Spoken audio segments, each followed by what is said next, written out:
And I now give the floor to the representative of Algeria. Thank you, Madam President. سيد الرئيس، بداية أود أن أعرب عن امتناني لجميع أعضاء هذا المجلس لمشاركتهم البناءة طوال عملية التفاوض، كما أشكر جميع الدول التي صوتت لصالح مشروع القرار، وحتى تلك التي لم تعترض عن اعتماد هذا المشروع. هذا المشروع الذي يطالب أساساً بوقف إطلاق النار في غزة. لقد كان مشروع القرار هذا يحمل رسالة قوية إلى الفلسطينيين، مفادها أن العالم لا يقف صامتاً أمام محنتهم،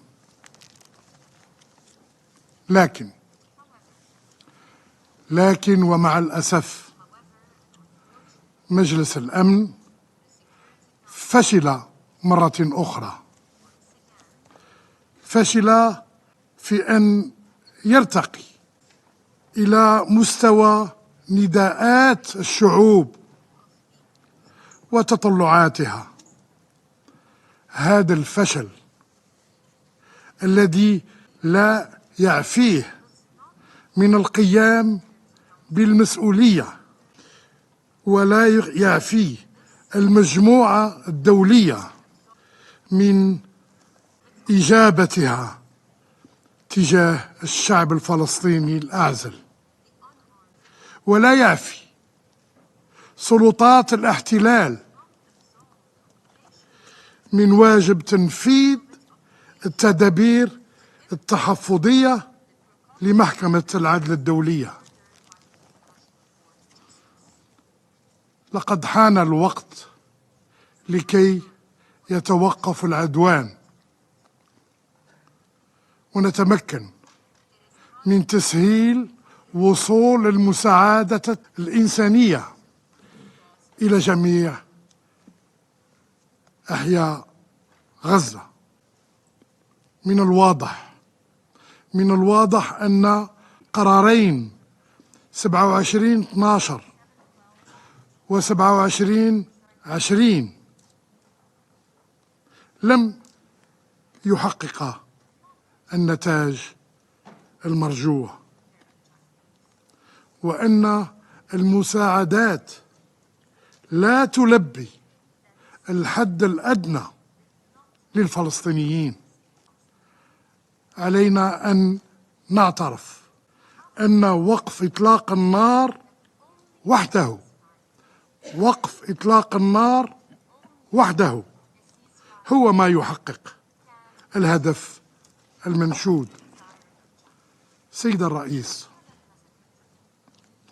إن الوضع الحالي يفرض على الجميع، مثل ما أكده رئيس الجمهورية السيد عبد المجيد تبون، العمل على إعلاء مبادئ ومقاصد الأمم المتحدة، وتوفير الحماية اللازمة للشعب الفلسطيني، ووضع حد للظلم التاريخي المسلط عليه. سيد الرئيس، إن شعوب منطقتنا كانت ولا تزال تنظر إلى مجلس الأمن باعتباره عنوان الشرعية الدولية، لكنه مع الأسف خذلها مرة أخرى.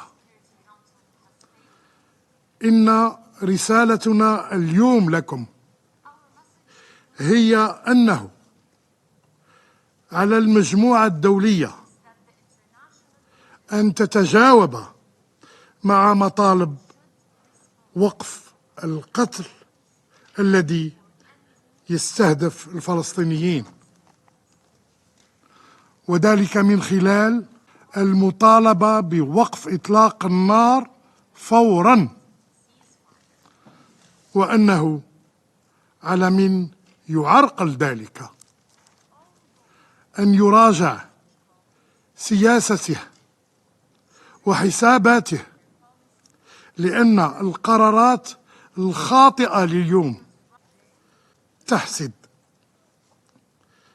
منطقتنا والعالم نتائجها غدا عنفا وعدم استقرار.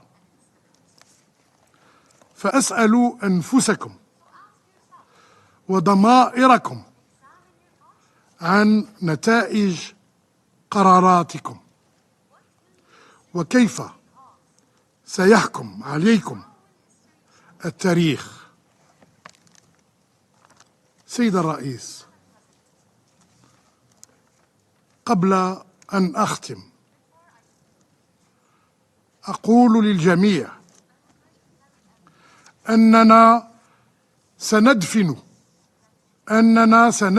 شهدائنا هذا المساء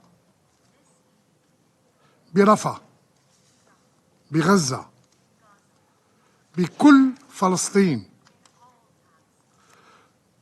وأن الجزائر ستعود غدا باسم الأمة العربية وباسم الأمة الإسلامية وباسم أحرار العالم،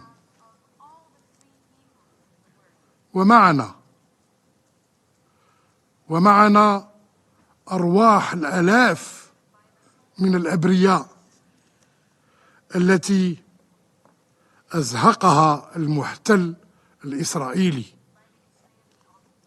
من دون حساب ولا عقاب. ستعود الجزائر لتدق أبواب مجلس الأمن مرة أخرى وتطالب بوقف حمام الدم في فلسطين، ولن نتوقف حتى يتحمل هذا المجلس كامل مسؤولياته ويفرض وقفاً إطلاق النار فورياً، فإن لنا نفوساً لا تمل وعزيمة لا تكل. وشكراً.